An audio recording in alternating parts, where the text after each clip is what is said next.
Friends, now I will discuss a point from the Buddha's teachings for you to listen to briefly.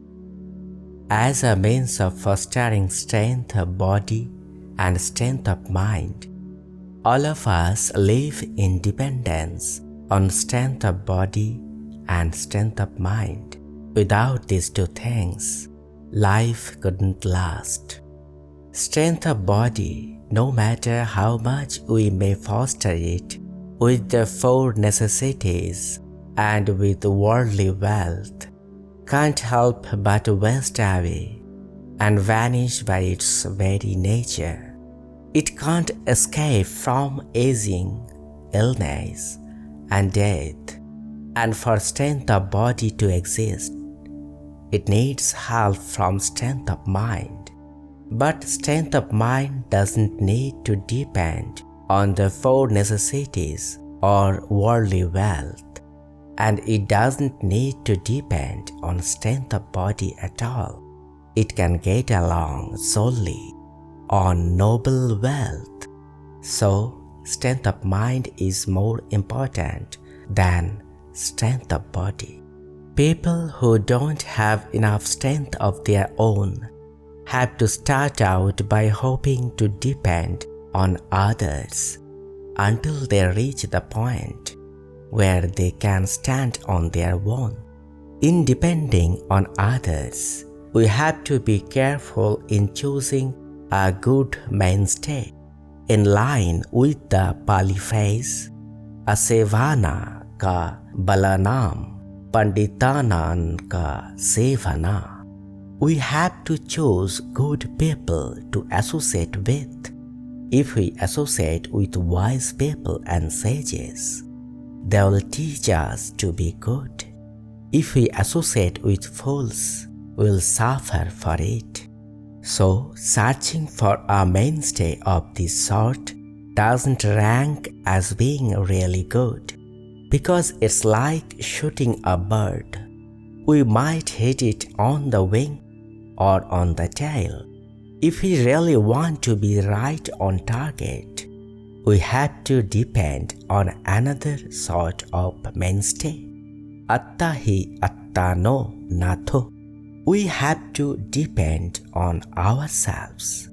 This sort of mainstay, the Lord Buddha praised as being the highest because it will teach us to have a sense of our own good and bad actions. Kamma sakum mihi, and we won't need to go pinning our hopes on other people anymore. To create this sort of mainstay, we have to develop 5 qualities: conviction, persistence, mindfulness, concentration, and discernment, which are called bala or strength, that will help give us the strength of mind to stride toward the good. All 5 of these qualities can be gathered under the headings of virtue, concentration, and discernment. Conviction comes under virtue. Persistence, mindfulness, and concentration come under concentration. And discernment is discernment. To have conviction is tantamount to having wealth. Virtue is like a white cloth that enwraps the body and makes it beautiful, just as the petals of a lotus enwrap the scent of its pollen. Virtue is the act of abandoning that cuts away evil and corruption from our deeds so that our deeds will be honest and upright. This is virtue, but it's not the ultimate good.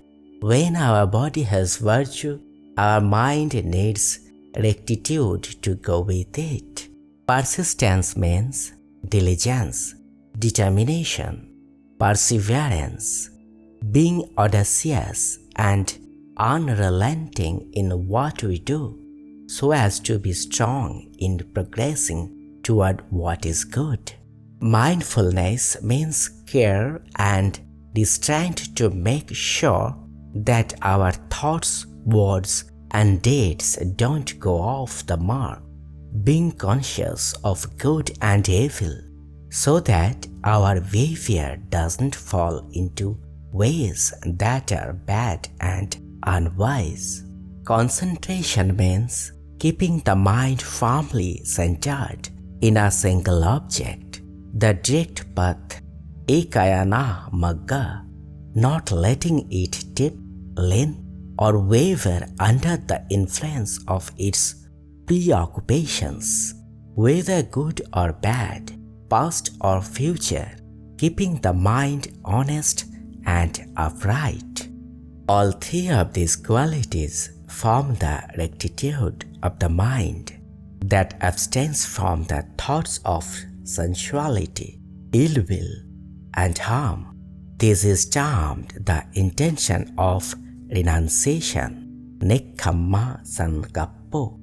The mind isn't pleased or displeased with sensual moods or sensual objects, whether good or bad. This is a mind gone forth from the home life. Whether or not we ordain, whether we live at home or in monastery, we are classed as having gone forth. The next quality, which the Buddha classed as the highest good, is discernment. Once we have virtue and concentration, discernment will arise from the mind in the first, second, third, and fourth levels of jnana. This is the light of discernment that enables us to see the Dhamma both within us and without. We can see ourselves from both sides. We can see that the aspect that takes birth, and that there is also an aspect that doesn't take birth, the aspect that ages, and there is also an aspect that doesn't age, the aspect that's ill is ill, and there is also an aspect that isn't ill, the aspect that dies, and the aspect that doesn't die. This is a change of lineage knowledge, Gottaravu Nana, which sees both sides, like having two eyes. Whichever side we look at, we can see, but we aren't stuck on either side. We simply know things in line with their nature as fashionings, that they have to take birth, age, grow ill, and die. These four facts have made arahants of the many people who have contemplated them and seen their true nature clearly to the point of walking free from unawareness. The nature of the body is that it flows in one direction toward decay, but the mind won't flow along with it. The mind is sure to progress in line with its strength. Whoever has a lot of strength will go for. Whoever gets stuck on birth will have to take birth. Whoever gets stuck on aging will have to age. Whoever gets stuck on illness will have to be ill. Whoever gets stuck on dying will have to die. But whoever isn't stuck on birth, aging, illness, and death is bound for a state that doesn't take birth, doesn't age, doesn't grow ill, and doesn't die. When we can do this, we are said to have found a hunk of noble wealth in birth, aging, illness, and death. We needn't fear poverty. Even though the body may age, our mind doesn't age. If the body is going to grow ill and die, let it grow ill and die. But our mind doesn't grow ill. Our mind doesn't die.